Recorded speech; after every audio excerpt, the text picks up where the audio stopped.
नमस्कार, मी अक्षय पुन्हा एकदा तुम्हा सर्वांचं एडीएन बातमीपत्रात मनपूर्वक स्वागत करतोय। आज दिवसभरात घडलेल्या संपूर्ण घटनांचा आढावा आपल्याला घ्यायचाच आहे, परंतु त्या अगोदर नजर टाकूया आज दिवसभरात घडलेल्या काही महत्त्वाच्या आणि ठळक घडामोडींवरती। विदाऊट नंबरच्या गाडीला 25,000 रुपयांचे डिझेल आणि शेतकऱ्यांना डिझेल मिळत नसल्याचा अंबादास दानवे यांचा आरोप। तर rotary club of Aurangabad elites आणि जनशिक्षणातर्फे पैठण खुले कारागृह येथील बंदीजनांसाठी इलेक्ट्रिशियन कार्यशाळा संपन्न। आता बघूया सविस्तर बातम्या। इंधन तुटवडा मागील 4 दिवसांपासून ग्रामीण भागात प्रचंड आहे। विदाऊट नंबरच्या गाडीला 25,000 रुपयांचं डिझेल दिलं गेलं, शेतकऱ्यांना डिझेल मिळत नाही, अशा शब्दात शिवसेना नेते अंबादास दानवे यांनी माध्यमांशी बोलताना सरकारवरती आरोप केलेत। यावेळी त्यांनी अन्य विषयांवरती देखील अधिक माहिती दिली आहे। खरं तर हा प्रश्न 2-3 महिन्यापासून आहे, परंतु सरकारने मधल्या काळात निवडणुका होत्या म्हणून सगळीकडे सुखा समाधानाचं राज्य चालू आहे अशा पद्धतीनं भूमिका मांडली होती।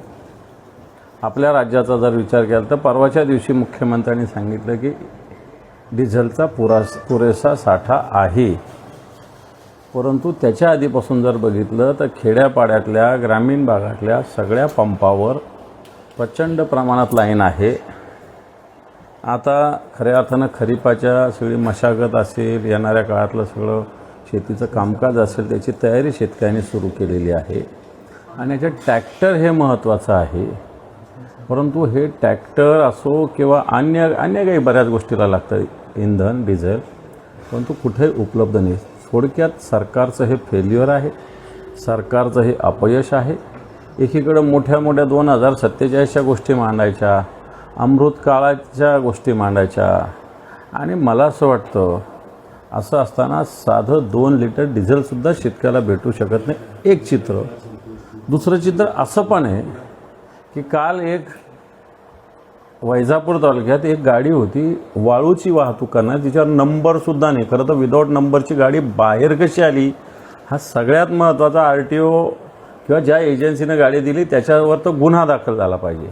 आणि त्या गाडीला 25,000 रुपयाचं डिझेल दिलं जातं आणि एकीकडे शेतकऱ्यांना एक 200 रुपयाचं डिझेल 2500 रुपयाचं डिझेल दिलं जात नाही, अशी भयानक परिस्थिती आत्ताच्या घडीला आहे। आणि अनेक सत्ताधाऱ्यांचे वेगवेगळे विधानं येतात, त्यात इंधनाचा काळाबाजार करण्यासाठी 80% लोक रांगेत असल्याचं गिरीश महाजनांनी सांगितलं। मला असं वाटतं हे एकदम बोलबच्चन भूमिका आहे, कातडी बचाव भूमिका आहे, समस्येपासून दूर पळण्याची भूमिका आहे। अशा पद्धतीनं जर काळाबाजार होत असेल तर तुमचे DSO पुरवठा अधिकारी झोपलेले का? आज लागतो किती तेवढा पुरवठा होतोय का? पुरवठा आहेच नाही। आणि मग तुम्ही शेतकऱ्यावर काळा बाजार करता। काळा बाजार करणारं तर सरकार आहे, खऱ्या अर्थानं सरकार काळा बाजार करणं आहे। सरकार वेगवेगळ्या ठिकाणी धनराणग्या लोकांना डिझेल मिळतंय शहरामधल्या, पण ग्रामीण भागातल्या सर्वसामान्य शेतकऱ्याला डिझेल मिळत नाही। आणि म्हणून ह्या अशा पद्धतीनं फालतू भूमिका मांडणं, फार स्वतः ज्ञानी सांगणं, गिरीश महाजनसारखे मंत्री, मला अशा वाचाळ मंत्र्यांना सरकारने थांबवलं पाहिजे। तर डिझेल विक्री करताना ज्याला आवश्यक आहे त्यालाच डिझेल द्यावं असा सल्ला माजी आमदार हर्षवर्धन जाधव यांनी दिला असून सरकारी कार्यालयाकडून भाडं वसूल करून आर्थिक घडी सुधारावी असं देखील ते म्हणाले आहेत। जय श्रीराम। आता लॉकडाऊन लावला पाहिजे असं मला वाटतं।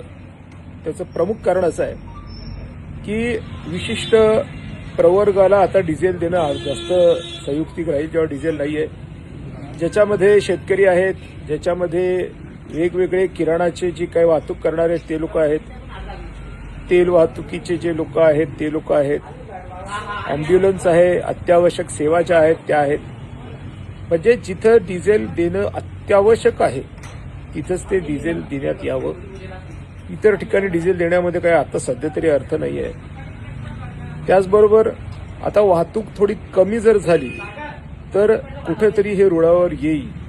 आणि त्याचबरोबर मी पुन्हा सांगतो, सरकारी प्रॉपर्ट्या ज्या भाडेतत्वावरती दिलेल्या आहेत पण भाडं घेतलं जात नाही त्यांच्याकडनं भाडं घ्यावं आणि सरकारी तिजोऱ्या भराव्या ज्या मोकळ्या झाल्यामुळे हा सगळा रागडेपणा जो सुरू आहे तो कुठेतरी थांबेल आणि या पैशातनं मग ही गाडी रुळावर आणण्याच्या संदर्भातल्या कारवाया पुढे सरकवता येतील आणि मग लॉकडाऊन ओपन करता येईल. अशाच पद्धतीने पुढे सरकावं लागेल असं माझं स्पष्ट मत आहे. शासनच्या चालवणाऱ्या लोकांनी हे माझं मत गृहीत धरायचं किंवा नाही हे त्यांनी ठरवावं, पण गृहीत धरतील तर फायद्यात राहतील. धन्यवाद. जय श्रीराम. खुलताबाद शहरात पेट्रोल डिझेल टंचाईमुळे पंपांवरती वाहनांच्या लांबच लांब रांगा लागल्याचं बघायला मिळत असून प्रामुख्याने शेतकऱ्यांना शेती मशागतीसाठी यंत्रणांसाठी डिझेल मिळत नसल्यामुळे शेतकरी हैराण झाला असून शेतकऱ्यांच्या पंपावरती रांगा बघायला मिळत आहे. शेतकऱ्यांसाठी राखीव डिझेल साठा उपलब्ध करून द्यावा अशी मागणी शेतकऱ्यांकडून होत आहे. खुलताबाद शहर आणि परिसरात पेट्रोल व डिझेलचा तुटवडा निर्माण झाल्यामुळे नागरिकांना मोठ्या अडचणींचा सामना करावा लागतोय. शहरातील अनेक पेट्रोल पंपावरती सकाळपासूनच वाहनांच्या लांबच लांब रांगा लागल्याचं चित्र दिसून येत आहे. 2 चाकी 4 चाकी तसेच मालवाहू वाहन चालकांना इंधनासाठी तासनतास प्रतीक्षा करावी लागत आहे. अचानक निर्माण झालेल्या इंधन टंचाईमुळे नागरिकांमध्ये चिंतेचं वातावरण निर्माण झालंय. विशेषतः शेतकरी वर्गाला याचा मोठा फटका बसलाय. सध्या शेती मशागतीची कामे सुरू असल्याने ट्रॅक्टर पंप आणि इतर कृषी यंत्रांसाठी मोठ्या प्रमाणात डिझेलची आवश्यकता असते. मात्र डिझेल सहज उपलब्ध होत नसल्याने शेतकऱ्यांची गैरसोय वाढली आहे. अनेक शेतकरी पहाटेपासूनच पेट्रोल पंपावरती रांगेत उभे राहत असल्याचं चित्र लागून येत आहे. काही ठिकाणी डिझेल संपल्यामुळे वाहन चालकांना रिकाम्या हाताने परतावं लागतंय. इंधन मिळेल की नाही या संभ्रमामुळे नागरिकांमध्ये नाराजी व्यक्त होत आहे. दरम्यान इंधन पुरवठा लवकरच सुरळीत करण्याची मागणी नागरिकांकडून होत आहे. शेतकऱ्यांनी प्रशासनाने तातडीने लक्ष घालून डिझेलचा पुरेसा साठा उपलब्ध करून द्यावा अशी मागणी केली आहे. वेळेत डिझेल उपलब्ध न झाल्यास शेतीची कामे खोळंबण्याची भीती व्यक्त केली जात आहे. इंधन टंचाईमुळे व्यापारी, वाहन चालक आणि सर्वसामान्य नागरिक त्रस्त झाले आहेत. प्रशासनाने परिस्थितीवरती नियंत्रण आणण्यासाठी त्वरित उपाययोजना कराव्यात अशी अपेक्षा व्यक्त होत आहे. एडियनसाठी तालुका प्रतिनिधी मच्छिंद्र घोरपडे, खुलताबाद. गेल्या आम्ही वर्षभर त्या शेतीकडे लक्ष देतो. आता ती पेराची वेळ आली आहे. गेल्या 15-20 दिवसापासून डिझेलचा पुरवठा भागत आहे. आता शेतीच्या कामासाठी डिझेल भेटत नाही, तर शासनाला विनंती आहे की वेळोवेळी शेतकऱ्यांच्याकडे लक्ष द्यावं. या जगाचा पोशिंदा शेतकरी आहे. शेतकरी जागला तर जग जागेल. मराठा आरक्षण आंदोलनाचे नेते मनोज जरांगे पाटील यांच्या आंदोलनामागे उपमुख्यमंत्री एकनाथ शिंदे यांचं मायक्रो प्लॅनिंग असल्याचा गंभीर आरोप ओबीसी नेते नवनाथ वाघमारे यांनी केलाय. मुख्यमंत्री देवेंद्र फडणवीस यांना टार्गेट करण्यासाठी हे सर्व घडवून आणलं जात असल्याचा दावा त्यांनी केलाय. नक्कीच गेल्या म्हणजे 2-3 वर्षापासून तुम्ही पाहताय, सुरुवातीला तत्कालीन मुख्यमंत्री एकनाथ शिंदे असताना सुद्धा एकनाथ शिंदेने विशेषतः मराठा समाजाला जवळ करण्यासाठी, म्हणजे कारण की त्यांचा गद्दारीचा ठसा लागला, ते गद्दारीचा ठसा पुसवण्यासाठी, मराठा समाजाला जवळ करण्यासाठी त्यांनी जरांगेला पाहिजे ते देण्याचं काम केलं. रातोरात बोगस कुणबी नोंदीमार्फत प्रमाणपत्र वाटप करण्याचं काम केलं. त्याच्यानंतर एकनाथ शिंदे मुख्यमंत्री पदावरून गेले आणि मग एकनाथ शिंदेला आता झोप येत नसेल मुख्यमंत्री पदासाठी. राज्यामध्ये ब्राह्मण समाजाचा मुख्यमंत्री, 2-3% समाजाचा असणारा मुख्यमंत्री बसल्याच्या नंतर ह्या लोकांना, प्रस्थापित समाजाला पूर्वीपासून दुसरं कोणी चालत नाही. परंतु देवेंद्र फडणवीस मुख्यमंत्री झाल्यापासून त्यांची इतकी मायक्रो प्लॅनिंग गावगाड्यापर्यंत सुरू आहे. कारण की देवेंद्र फडणवीस हटले पाहिजे, स्वतंत्र येणाऱ्या काळात काहीतरी लढून आपण आपल्या जागा जास्त आणून मुख्यमंत्री कसा आपण होता येईल त्याच्यासाठी वेळोवेळी जरांगेला पुश करण्याचं काम एकनाथ शिंदे गट करतोय. तुम्ही बघा, गेल्या वर्षी उदय सामंत आले, जरांगेने 3ऱ्याच दिवशी घोषणा केली मुंबईला जाण्याची. मुंबईला जाण्याची टायमिंग जवळ आली. 2-3 दिवस अगोदर लातूरमध्ये प्रताप सरनाईक त्यांचे मंत्री बंद आराड जरांगेला भेटले. काहीतरी बंद आराड भेटल्याच्या नंतर माणूस काहीतरी खोके बिके घेऊनच आले असतील ना. त्यानंतर आता उदय सामंत आले, बंद आराड चर्चा झाली. उदय सामंत आल्याच्या नंतर अगदी काहीतरी 10-15 दिवसातच पुन्हा पत्रकार परिषद घेतली जरांगेने आणि 30 तारखेला उपोषणाची घोषणा केली. म्हणजे सत्तेत राहून राज्यच अस्थिर करायचं, राज्य सरकार अस्थिर करायचं, मुख्यमंत्र्याला अडचणीत आणायचं, हा प्लॅनिंग शिंदे गटाचा आहे.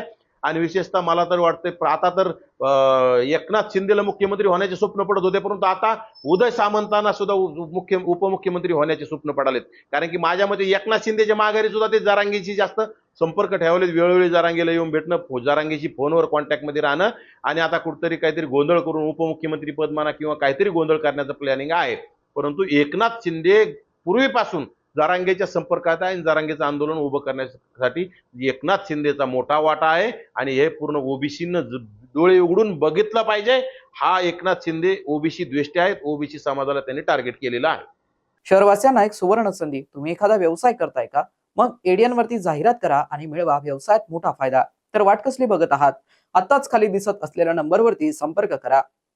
आपल्याला अजूनही काही बातम्यांचा आढावा घ्यायचा आहे, परंतु इथे वेळ झाली आहे एका छोट्याशा ब्रेकची. कुठे जाऊ नका, पाहत रहा एडियन न्यूज.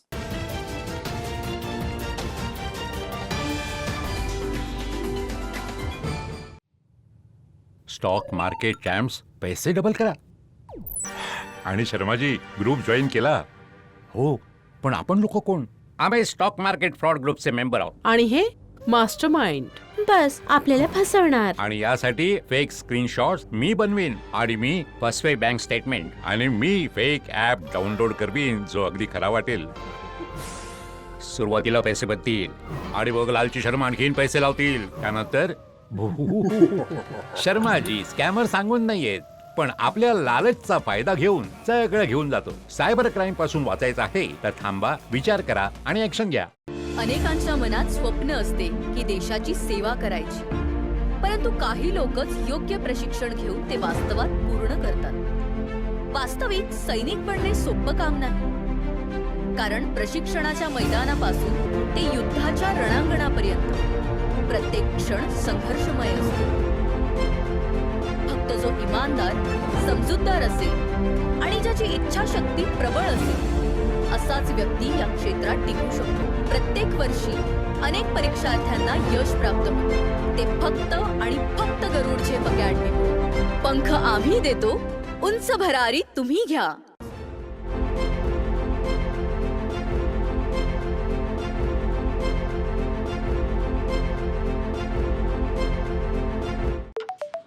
रवीजी, मी SHO सुभाष चिटणीस पांद्रा पोलीस स्टेशनहून बोलतोय. तुमचा मुलगा रोहित इथे हॉस्टेलमध्ये राहतोय? हो सर.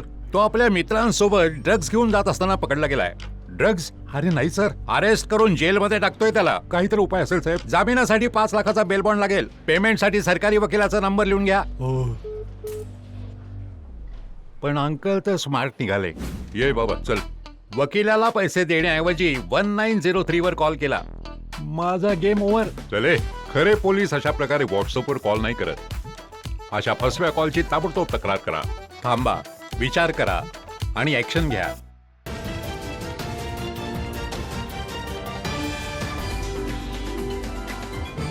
नमस्कार. ब्रेक नंतर पुन्हा एकदा स्वागत. आपण बघत आहात एडियन बातमीपत्र.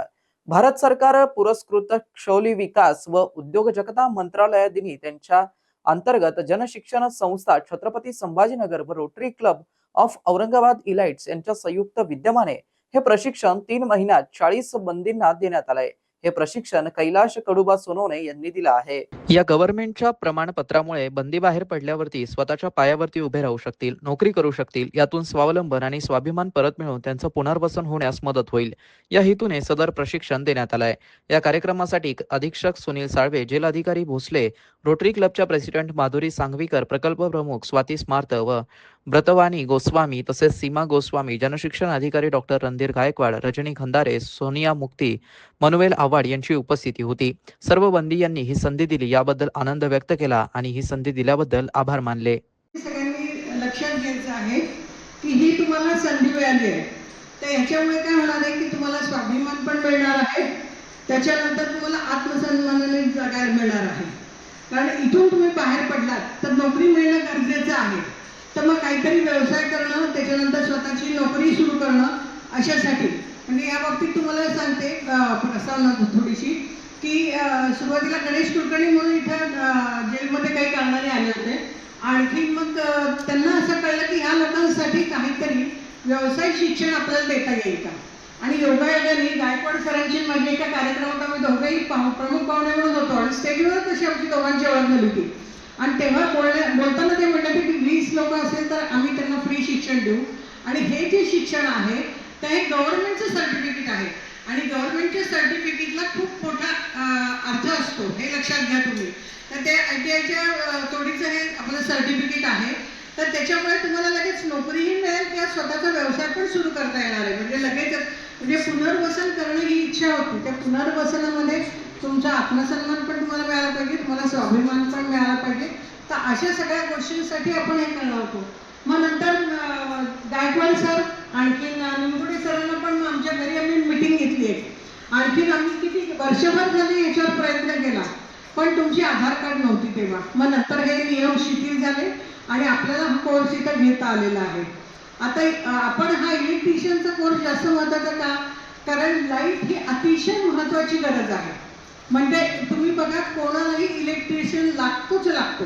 म्हणजे प्रत्येकाचं काम अडतं त्याच्याशिवाय. थोडं लाईट गेलं की लगेच बोलवणार. आणि अलीकडे तुम्हाला सांगते, आता आम्ही आमच्या घरी सुद्धा काही लाईट गेलं, काही झालं, लगेच लोक येणार आणि किमान 200 रुपये तरी ते घेतातच, थोडीशी जरी काही जोडणी असली तर. तर तुम्ही इथं आता हे लोक तुम्हाला इतकं चांगलं शिकवणारे इथं लोक येत आहेत, तर तुम्ही त्यांच्याकडून चांगलं नॉलेज घ्या. आणि आपल्याकडे जर चांगलं नॉलेज असेल, आत्मविश्वास असेल आणि आपल्याला काहीतरी चांगलं करायची इच्छा असेल, तर त्याच्यासाठी कुठलं कौशल्य लागतंच लागतं. आणि ते कौशल्य तुम्हाला इथं छान प्राप्त होत आहे, तर ते तुम्ही सगळ्यांनी घ्यायचं आहे आणि तुमचं आयुष्य बदलायचं आहे. आणि आता तुम्ही 18 जणांनी हा निर्णय घेतला, 18 जण तुम्ही व्यवस्थित पास झालात त्याच्यात. पण तुम्ही काय करा की तुमचे इथले जे सगळे मित्र आहेत, तर त्यांना सांगायचं की आपण सगळेजण कधी बाहेर जाणार आहोत, तर बाहेर गेल्यावर आपलं लाईफ परत सुंदर सुरू झालं पाहिजे. तर त्याच्यासाठी तुम्ही सगळ्यांनी हे शिक्षण घ्यायचं आहे. तर तुम्ही काय करा की तुम्ही इतरांना पण सांगा की तुम्ही शिक्षण घ्या म्हणून. कारण इथं आपण 40शी बॅच केली होती, तर आता ती उरलेली 22 जण आहेत, त्यांनीही घ्या. त्याच्यानंतर तुम्ही तयारी दाखवली तर आम्ही पुढच्या वर्षी रोटरीतर्फे आणि जनशिक्षण पण सगळ्यांसाठी काम करायला तयार आहे, रोटरी पण तयार आहे. मग आपण पुढच्या वर्षी पण आपण अजून इतर काय तुम्हाला जे शिक्षण पाहिजे असेल ते घेऊ. तर अशा पद्धतीने तुम्ही सगळ्यांनी हे शिक्षण घ्यायचं आहे. आणखी आयुष्यात यशस्वी व्हायचं आहे. आणखीन आपण चांगल्या दृष्टिकोनातून आयुष्याकडे बघायचं आहे. त्याच्यानंतर आपल्या आयुष्यात कधी कधी चूक होतेच, म्हणजे अगदी उद्या काही पण कोणाकडून पण होऊ शकते, पण आता ते सगळं विसरून जायचं आणि असं छान काहीतरी आता करायचं. हे जिद्द सगळ्यांनी मनात बाळगा आणि छान काहीतरी करा. तेवढ्याच म्हणजे तुम्हाला अगदी मनापासून शुभेच्छा. धन्यवाद. बकरी ईदच्या पार्श्वभूमीवरती अवैध गोवंश हत्या आणि तस्करी करणाऱ्यांवरती मकोका अंतर्गत कडक कारवाई करण्याचा निर्णय घेतल्याबद्दल महाराष्ट्र सरकारचे आणि मुख्यमंत्री देवेंद्र फडणवीस यांचं भाजप नेते संजय केनेकर यांनी आभार मानले आहे. मुख्यमंत्र्यांनी घेतलेला निर्णय सर्वसामान्य नागरिकाला खूप आनंद झाला. देशातले पहिले मुख्यमंत्री देवेंद्रजी फडणवीस, ज्यांनी येणाऱ्या बकरी ईदच्या दिवशी इशारा दिला आणि कडकपणे सरकारमध्ये निर्णय घेतला. आणि तो निर्णय म्हणजे गोमातेची हत्या करणाऱ्यांना विरुद्ध, गोमातेच्या हत्येचं अवैधरित्या वाहतूक करणाऱ्या, अवैधरित्या कत्तलखाने चालवणाऱ्या यांना मोका लावण्याचा इशारा देण्यात आला.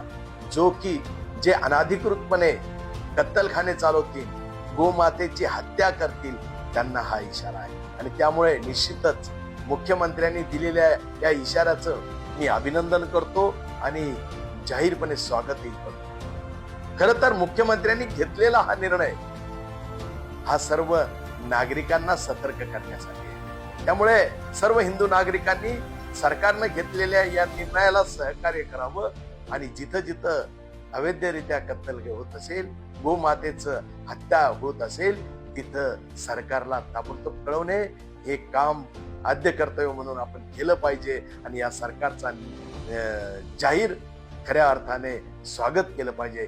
जय हिंद, जय महाराष्ट्र, जय श्री. बकरी ईदच्या पार्श्वभूमीवरती शहर पोलीस आयुक्त कार्यालयामध्ये आयुक्त प्रवीण पवार, पोलीस उपायुक्त शर्मिष्ठा वालावलकर यांच्या अध्यक्षतेखाली शहरातील मुस्लिम समाजातील काही धर्मगुरूंच्या उपस्थितीत एक बैठक घेण्यात आली होती. त्यानंतर सर्व धर्मगुरूंनी शहरवासियांना आवाहन केलं आहे. बड़ी खुशी की बात है कि आज शहर के जिम्मेदार उलमाए किराम को पुलिस कमिश्नर ऑफिस औरंगाबाद बुलाया गया और ईद के मौके से जो कुर्बानी की ईद आ रही है, कुछ सलाह मशवरा किया गया, कुछ बातें बताई गई. हम हजरत मौलाना मोहम्मद अरशद मदनी साहब, इनके ऐलान के मुताबिक ये बात साफ तौर पर कहते हैं कि जो जानवर पर सरकार ने पाबंदी लगाई है, खुले लफ्ज में गाय और बैल, मुसलमान हरगिज इसकी कुर्बानी ना करें. उसके अल्टरनेट में दूसरे जानवर शरीयत ने हमारे सामने पेश किए हैं. और ऐसा नहीं है कि ये 2 जानवर की कुर्बानी करेंगे तो कुर्बानी होंगी. दूसरे भी हैं, बकरे हैं, बकरी है, मेंढा है, मेंढी है. ये दूसरे जानवर भी हैं। हम पूरी तरीके से एहतियात करें और इस जानवर की हरगिज कुर्बानी ना करें, और अगर करते हैं कानूनी कार्रवाई होगी तो करने वाला जिम्मेदार है, कोई उसका सपोर्ट करने वाला नहीं। एक बात। दूसरी बात ये कि जो भी हम बकरे का गोश्त लेकर जा रहे हैं या कुर्बानी कर रहे हैं, खुली जगहों पर ना करें। जो जगह सरकारी तौर पर मुतय्यन की गई है, कुर्बानी पर्दे के अंदर करें, और उसका जो मलबा है वो किसी ऐसी जगह पर जहां पर कारपोरेशन ने पहले से तय कर रखा है, वही एक जगह ला के डालें। हम पुलिस के कोऑर्डिनेशन से इंशाअल्लाह शांतता को भंग नहीं होने देंगे, पूरी तरीके से कोऑपरेट करेंगे। अल्लाह ताला इस आने वाले त्यौहार को पीसफुल मनाने की, शैतानों से बचाने की शक्ल सूरतें पैदा फरमाए। वमा अलैना इल्लल बलाग। मैं डॉक्टर अब्दुल रशीद नदवी मदनी, नायब अमीर शरीयत मराठवाड़ा।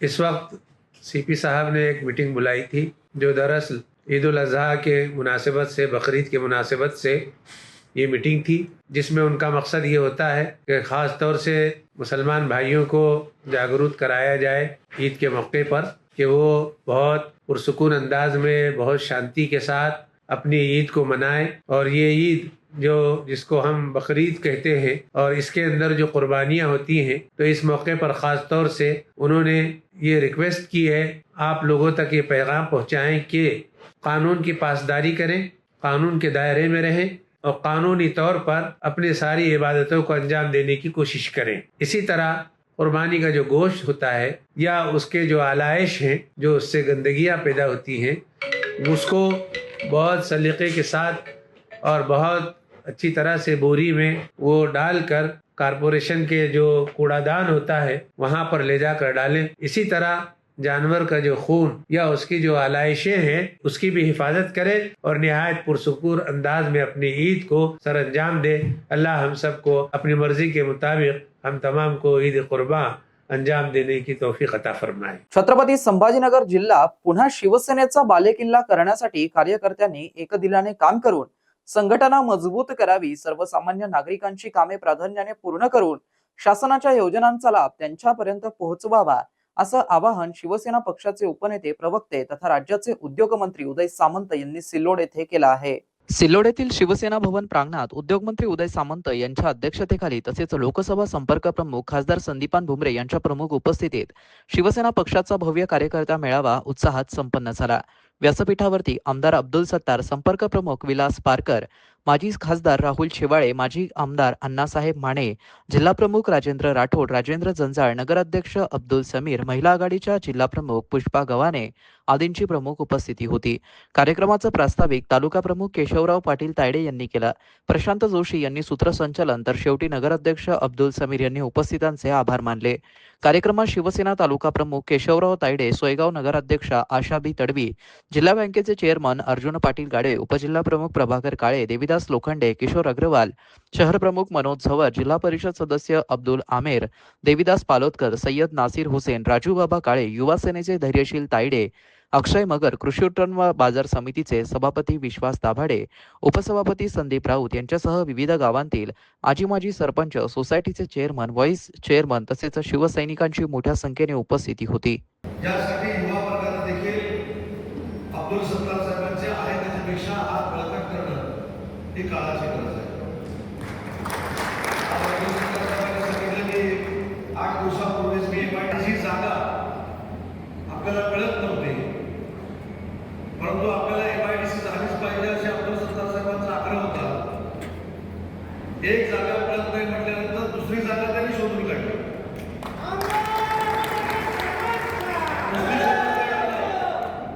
तर माझ्या मानेवर बसून त्या ठिकाणी एमआयडीसी झाली पाहिजे यासाठी आग्रह धरला, आणि 8 दिवसापूर्वी त्यांचा आग्रह उद्योग विभागाला पूर्ण करण्यामध्ये यश प्राप्त झालेलं आहे। अनेक विकासाची कामं होतील, आपली संघटना देखील मजबूत आहे। अब्दुल सत्तार साहेबांनी ज्या काही कथा मांडल्या, तुम्ही बोललेला शब्द या सगळ्यांच्या मागे एकनाथ शिंदे साहेबांचं वरदान आहे, त्यांचा आशीर्वाद आहे, आणि त्याच्यामुळं ज्या काही घटना घडल्या, ज्या काही घटना घडू शकतात, आणि ज्या काही घटना जाणीवपूर्वक घडवल्या केले आहे याचा अंदाज देखील आम्हाला या 2 दिवसामध्ये आलेला आहे. शेवटी पुन्हा एकदा नजर टाकूया आज दिवसभरात घडलेल्या काही महत्त्वाच्या आणि ठळक घडामोडींवरती. विदाऊट नंबरच्या गाडीला 25,000 रुपयांचे डिझेल आणि शेतकऱ्यांना डिझेल मिळत नसल्याचा अंबादास दानवे यांचा आरोप. तर rotary club of Aurangabad elites आणि जनशिक्षणातर्फे पैठण खुले कारागृह येथील बंदीजनांसाठी इलेक्ट्रिशियन कार्यशाळा संपन्न. आणि याबरोबरच हे बातमीपत्र इथेच संपलं. पुन्हा भेटूया पुढील बातमीपत्रात. तोपर्यंत पाहत रहा आपल्या हक्काचं बातमीपत्र ADN न्यूज.